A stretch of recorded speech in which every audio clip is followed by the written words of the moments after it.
बिस्मिल्लाहिर्रहमानिर्रहीम। मुअज़्ज़ज़ नाज़रीन, आज इंटरव्यू खौफनाक कहानी के साथ आपकी होस्ट दुआ भट्ट आपकी खिदमत में हाजिर है।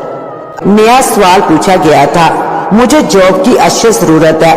पिछले 5 माह से जॉब तलाश कर रहा हूँ मगर सब बेकार रहा। आज आपकी तरफ से कॉल आई तो बस इसलिए इंटरव्यू के लिए चला आया। इसने इस बार भी साफ गोही से काम लिया था। जहां आरा ने अपने सामने रखी फाइल को बंद किया और साइड की तरफ रखी अलमारी की तरफ घूमी। वकास की निगाहें जहां आरा के अक्कम में गई तो एक इससे झटका सा लगा। वहां दीवार में एक खोपड़ी थी जिसकी आंखों के गड़े सुर्ख नजर आ रहे थे।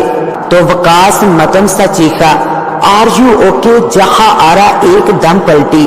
वो खोपड़ी इसने गहरा सांस लेते हुए पीछे इशारा किया। ये खोपड़ी तो हमारी कंपनी का अजीम निशान है जो आपको कंपनी में हर जगह नजर आएगा। बल्कि अगर आपको हायर कर लिया जाता है तो जो बैज आपको दिया जाएगा इस पर भी खोपड़ी का निशान बना होगा। इसके लहजे में श्री का एक जहां आबाद था। कहते हैं ना, हद से ज्यादा गुड़ भी शहद बन जाता है। वकास को भी कुछ ऐसा ही मालूम हुआ था। इसके दिल की धड़कनें कुछ बेतरतीब सी होने लगी थी।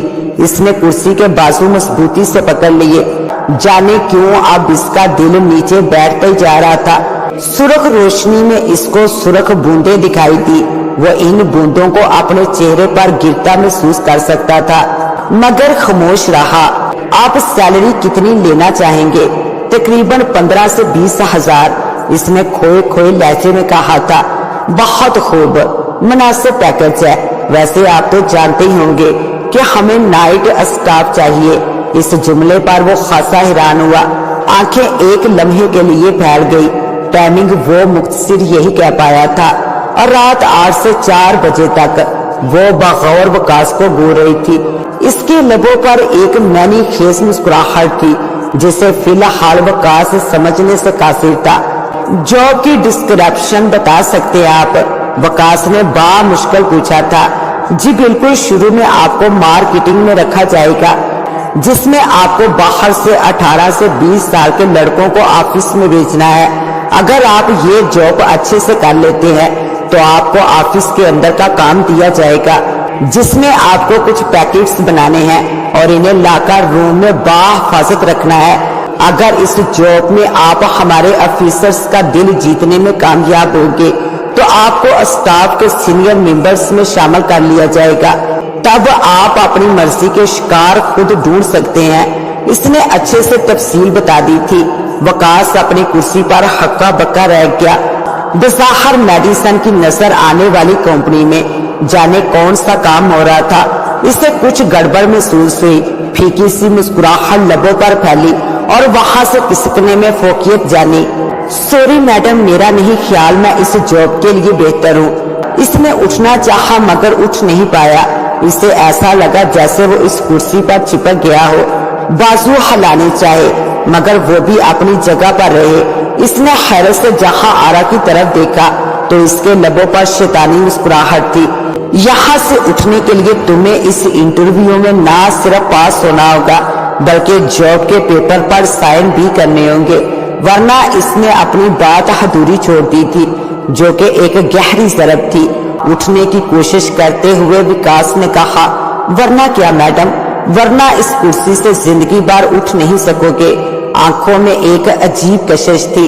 वो अपनी जगह से उठी और दरवाजे के बाएं जानब रखे कूलर से पानी का गिलास भरा।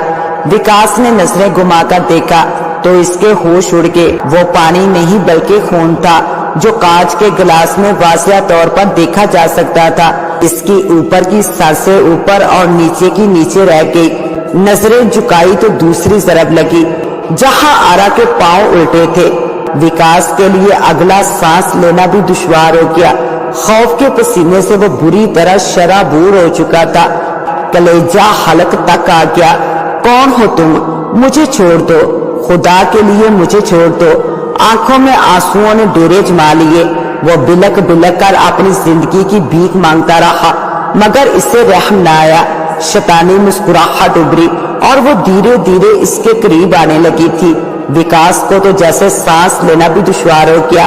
वो अपने जिस्म को इस कुर्सी से आजाद करवाने की भरपूर कोशिश करता रहा, मगर सब बेसुध रहा। कोशिश बेकार है विकास। यहाँ इंटरव्यू के लिए लोग आते तो हैं मगर वापस नहीं जाते। इस बार इसकी आंखों में वहशत का समा था। सुर्ख बूंदे आंसुओं की तरह बहने लगी। विकास को भी अपने चेहरे पर भी किसी सियाल मादे का एहसास हुआ। वो सियाल मादा बहता हुआ जीन्स पर गिरा तो इसकी आंखें फटी की फटी रह गई। वो खून था। सर उठाकर देखा तो छत पर खून की एक लकीर थी जो इसके सर पर कतरा कतरा गिर रही थी। कोई है यहाँ, मुझे बचाओ। वो जोर से चिल्लाया मगर जवाब में सिवाय कहकों के कुछ ना सुनाई दिया।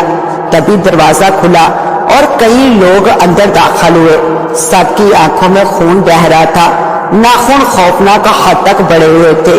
खाल जली हुई जैसे तेजाब में झुलसा दी गई हो। नहीं नहीं, मुझे छोड़ दो। सब इसको नोचने के लिए आगे बढ़े मगर इसकी सुनवाई ना हुई और सबने इसे बुरी तरह दबोच डाला। और रात के 12 बज चुके थे। सड़क बिल्कुल सुनसान थी। ऐसे में काशिफ की बाइक का टायर पंचर हो गया। वो गुस्से में बाइक से उतरा और हेलमेट उतारकर इधर उधर देखने लगा। ओ शिट, इसे भी यही खराब होना था। भला इस सुनसान इलाके में कौन जाग रहा होगा? किससे मदद तलब करूं? वो गुस्से में बड़बड़ा रहा था। तभी इसे अपने शानों पर एक हाथ का एहसास हुआ। वो पलटा तो वहां एक नौजवान था, ब्लू जीन्स और चमकदार शर्ट पहने हुए। आपको किसी मदद की जरूरत है? इस अजनबी ने शीरी लहजे में कहा। जी, मैं इंटरव्यू देने आया था किसी कंपनी में, मगर लगता है वक्त पर नहीं पहुंच सकूंगा। मेरी बाइक का टायर पंचर हो चुका है। इसने एक बार फिर हकारत भरी निगाहों से टायर को देखा था। यानी आप काशिफ हैं? मैंने ही आपको फोन किया था इंटरव्यू के लिए। आइए मेरे साथ, मुझे वहां जाने का शॉर्टकट मालूम है। काशिफ को ये सुनकर काफी खुशी हुई। इस अंधेरी रात में इसे कोई तो मिला जो इससे मंजिल मकसूद तक पहुंचा दे। इसने बाइक को साइड में खड़ा करके लॉक किया और इस अजनबी के पीछे चल दिया। वैसे आपका नाम क्या है? काशिफ ने एक बिल्डिंग में दाखिल होते हुए पूछा था। मेरा नाम वकास है। एक पुर असरार लहजा गोया हुआ। काशिफ आगे बढ़ गया मगर वकास पलटकर मुस्कुराया था। आंखों से अभी तक खून बह रहा था। कंपनी के लिए पहला शिकार वो ढूंढ चुका था, जबकि काशिफ अपने होने वाले अंजाम से बेखबर इंटरव्यू के लिए जहां आरा के कैबिन में दाखिल हो गया। तो मुअज़्ज़िज़ नाज़रीन, कैसी लगी आपको आज की कहानी? अपनी राय से जरूर नवाजिएगा। इसके साथ ही अपनी होस्ट दुआ व इसको दे इजाजत। मिलते हैं इंशाल्लाह एक न्यू वीडियो के साथ। तब तक के लिए अल्लाह निगहबान।